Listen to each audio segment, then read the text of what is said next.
Hi மக்களே. போன வாரம் நம்ம வேதகிரீஸ்வரர் டெம்பிள் போயிருந்தோம். இந்த வாரம் ஃப்ரெண்ட்ஸ் கிட்ட இந்த முருகன் கோவில் பத்தி பேசும்போது, இது ரொம்ப சக்தி வாய்ந்த கோவில், மனசார வேண்டுனா நினைச்ச காரியம் நடக்கும்னு சொன்னாங்க. அதான் அந்த அதிசயம் நிறைந்த முருகன் கோவில்ல முருகனை தரிசனம் பண்ண கிளம்பியாச்சு. விஷுவல் பார்க்கும்போதே தெரிஞ்சிருக்கும் நம்ம எங்க போக போறோம்னு.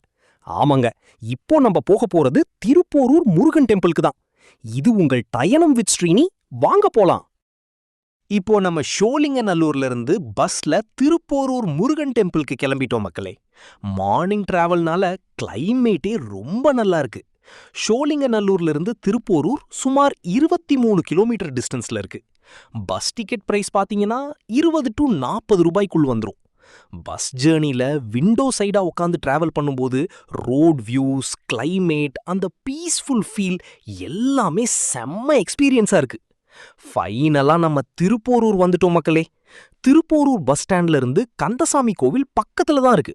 வாக்கபிள் டிஸ்டன்ஸ் தான். 2 minutesல ரீச் ஆயிடலாம். ஒரு வழியா நம்ம கந்தசாமி கோவில ரீச் ஆயிட்டோம். கோவிலு வெளியே இருந்து பார்க்கும்போதே கோவில் அவ்வளவு அழகா இருக்கு. வாங்க கோவிலுக்குள்ள போலாம்.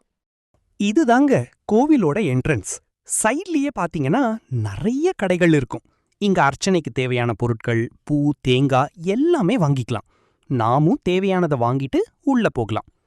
இந்த கோவிலோட டைமிங் பாத்தீங்கன்னா morning 6 AM to afternoon 12:30 PM வரைக்கும் ஓப்பன் இருக்கும்.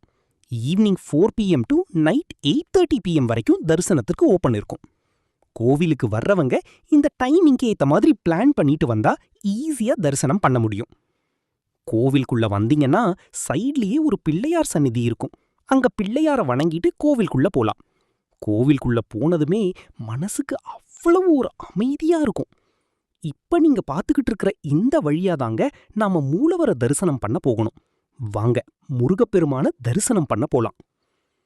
இந்த திருப்போரூர் கந்தசாமி கோவில் பல 100 வருட பழமையான கோவில்னு சொல்றாங்க. கந்த புராணத்தின்படி முருகப்பெருமான் திருப்போரூரில்தான் ஆகாய வழியாக போரிட்டு தாரகாசுரனை வென்றதாக சொல்லப்படுது. அது மட்டும் இல்லாம மூலவர் கந்தசுவாமி சிலை சுயம்புவாக தோன்றியதாகவும், பல 100 வருஷத்துக்கு முன்னாடி வெள்ளத்தால இந்த கோவில் மண்ணில் புதைந்து பனைமர காடாக மாறிப்போச்சுன்னு, அதுக்கப்புறம் மதுரையில் வாழ்ந்த சிதம்பர அடிகள் என்ற சித்த புருஷருக்கு கிடைத்த தெய்வீக வாக்கின்படி பனைமரத்தின் அடியில் புதைந்திருந்த மூலவர் சிலை கண்டெடுக்கப்பட்டு கோவில் எழுப்பப்பட்டதா சொல்றாங்க. அதனால இங்க இருக்கிற மூலவருக்கு அபிஷேகம் செய்யப்படுறது இல்ல. தாமரை மலர்களால் ஆன யந்திர பீடத்திற்கு மட்டுமே அபிஷேகம் செய்யப்படுது. சரி, மூலவர தரிசனம் பண்ணிட்டு கோவில் பின்புறம் வந்தா ரொம்ப அழகா இருக்கும். இங்க உட்காந்து கொஞ்ச நேரம் ரிலாக்ஸ் பண்ணலாம். மனசுக்கு ரொம்ப அமைதியா இருக்கும்.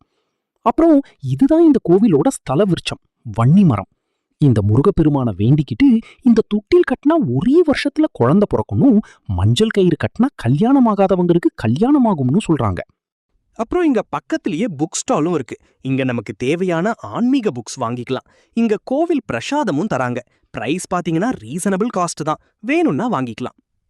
கந்தசாமி கடவுளோட தரிசனம்லாம் முடிச்சிட்டு வெளியே வந்தீங்கன்னா பிரம்மாண்டமான கோவில் குளம் இருக்கு. குளத்துக்கு பக்கத்திலேயே முடிக்காணிக்கை செலுத்துற இடமும் இருக்கு. இங்க வரும் பக்தர்கள் முடிக்காணிக்கை செலுத்திட்டு கோவில் குளத்துல குளிச்சுட்டு முருகப்பெருமான தரிசிக்க போவாங்க. சரி மக்களே, ஒரு வழியா நம்ம சாமி தரிசனத்தை முடிச்சிட்டு கோவிலுக்கு வெளியே வந்துட்டோம். இங்க கந்தசாமி முருகன் கோவிலுக்கு பக்கத்திலேயே ஒரு பழைய பிரணவமலை சிவன் கோவிலும் இருக்கு. இந்த பிரணவமலை சிவன் கோவில் பார்க்கவே ரொம்ப அழகா இருக்கும். மேலிருந்து கீழே பார்த்தா கந்தசாமி முருகன் கோவில் தெரியும். அதனால பிரணவமலைக்கு போயிட்டு சிவனை தரிசனம் பண்ணிட்டு மனநிறைவோட வீட்டுக்கு கிளம்பியாச்சு.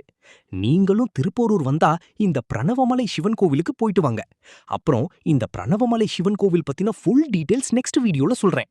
இந்த டிராவல் உங்களுக்கு பிடிச்சிருந்தா லைக் பண்ணுங்க, ஷேர் பண்ணுங்க. அப்புறம் திருப்போரூர் முருகன் கோவிலுக்கு போயிட்டு வந்த எக்ஸ்பீரியன்ஸ் எப்படி இருந்துச்சுன்னு கமெண்ட்ல சொல்லுங்க. மேலும் இது போன்ற பழமையான டெம்பிள்ஸ் தென் நேச்சுரல் பிளேசஸ் பத்தி தெரிஞ்சிக்க பயணம் வித் ஸ்ரீனி சேனலை சப்ஸ்கிரைப் பண்ணுங்க. நெக்ஸ்ட் ஒரு அழகான பயணத்துல உங்களை சந்திக்கிறேன். பாய்.